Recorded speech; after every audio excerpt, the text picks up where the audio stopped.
Hello students, how are you all? I hope you all are well. Students, we are doing the revision of our chapter Cus interviews the stranger. So open page number 100. Firstly, we are doing the revision of our bookwork part. Today we are doing the revision of our bookwork part, and in next class we will do the revision of our notebook work part. Shall we start? A strange man had taken rooms at the Coach and Horses Inn in the village of Epping in the England. This is the story based on a strange person. Who is the strange person here? Tell me. Yes, those who have not arm, जिसकी arm नहीं थी, उसका interview कौन लेता है? कस। और आपस में फिर कस और बंटिंग डिस्कस करते हैं उस इंसिडेंट के बारे में जो कस के साथ उस इनविजिबल पर्सन के साथ रहते हुआ। क्या हुआ था? कस जब उस इनविजिबल पर्सन से मिला और उसे बात करनी स्टार्ट करी तो उसने क्या बताया कि आई हैड हर्ड कि ही was interested in scientific things, कि वो साइंटिफिक थिंग्स में इंटरेस्टेड है।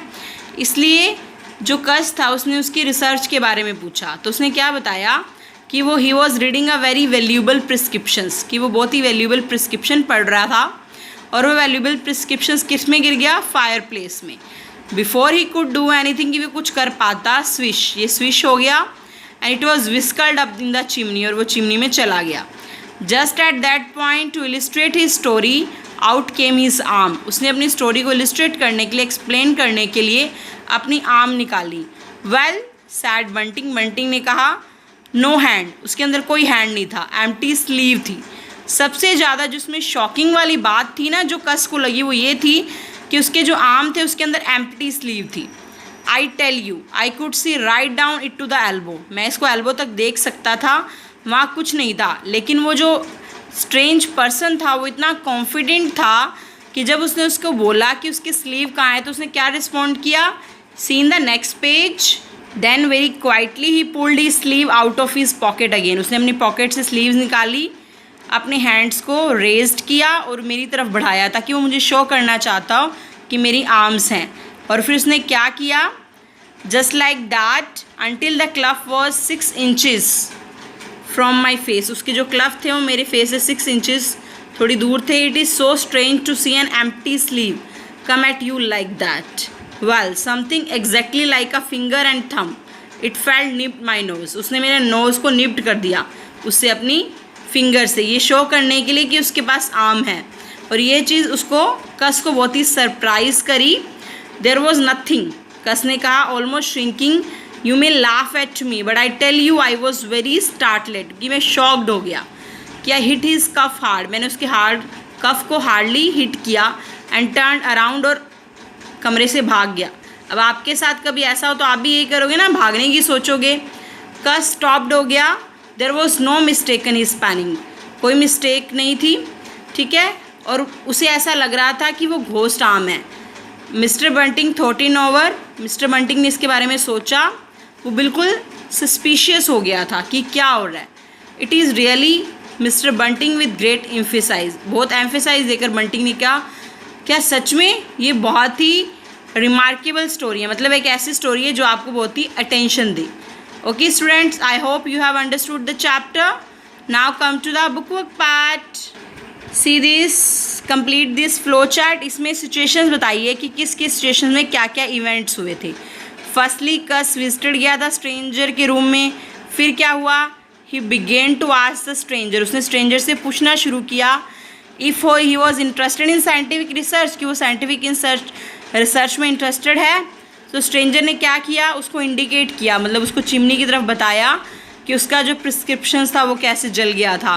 उसके बाद कस ने देखा कि स्ट्रेंजर ने अपनी एम्प्टी स्लीव बाहर निकाली है, और स्ट्रेंजर ने क्या नोटिस किया कि कस उसे घूर रहा था। He raised his arm towards his cuss, उसने अपने जो आर्म थे वो कस की फेस की तरफ मोड़े। एंड एट द एंड कस ने फेल्ट के एक इनविजिबल हैंड, कि उसके नोज़ को पिंचिंग कर रहा था, और वो टेरिफाइड होकर भाग गया। This all events based on the chapter, ये सारे इवेंट्स का जो फ्लो चल रहा है ना बेटा, ये चैप्टर पे बेस्ड है। जैसे चैप्टर में स्टोरी थी वैसे ही इवेंट्स हैं। Okay, Now come to the next grammar part. Past perfect tense. Past perfect tense में क्या होता है बेटा? दिस इज शो कि पास्ट में कोई एक्शन है, वो एक एक्शन हैपन हो चुका है और दूसरा उसके बाद में हैपन होता है. जो एक्शन पहले हैपन होगा उसके लिए क्या यूज़ करोगे आप? Past perfect tense. और जो बाद में होता है उसके लिए क्या यूज़ करते हो? Past indefinite. You can also called it past simple. See in the example, he had just started eating when the door bell ring. जब डोर बेल बजी तब उसने जस्ट अपना जो ईटिंग थी वो ख़त्म की थी. फर्स्ट एक्शन ये हुआ था ईटिंग करने का और बाद में ये एक्शन हुआ था. ओके बेटा, this is the past perfect tense. You have to do the practice of this exercise which we have done in our book work part. जो हमने चैप्टर किया तो हमने ये किया था ना, आपने इसकी रिविज़न करनी है. Still you are facing any doubt you can ask from me. उसके बाद भी यदि कोई दिक्कत होती है तो आप मैम से पूछ सकते हो. Now come to the vocabulary part. Vocabulary part show to the heteronomous. Heteronomous means जब आपको दो वर्ड्स दिए गए हैं उनकी स्पेलिंग सेम होगी लेकिन डिफरेंट साउंड्स और डिफरेंट मीनिंग होगा.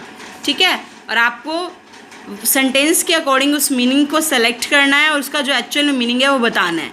सी like Naina would wind the wool around the needle every night. Here wind show to the wrap something around another things. Okay, यहाँ पर ये क्या चीज़ बता रहे हैं कि टू वर्ड्स बता रहे हैं, दोनों की मीनिंग डिफरेंट होंगे और आपको सेंटेंस के अकॉर्डिंग उस मीनिंग को सेलेक्ट करना है. समझ गए? This is a heteronomous. You have to do the practice of this exercise. Okay बेटा, this is the vocabulary part. Now see this is the spellings. Use E I और I ई. इसमें आपको ई I और आई use करने हैं, जैसे receive, deceive, relieve, yield. Okay, spelling के according आपको ई आई या आई को सेलेक्ट करना है. बेटा ये तो था हमारा बुक वर्क और रह गया अब हमारा नोटबुक वर्क पार्ट जो हम अपनी नेक्स्ट क्लास में करेंगे. ओके बेटा, bye bye and have a nice day.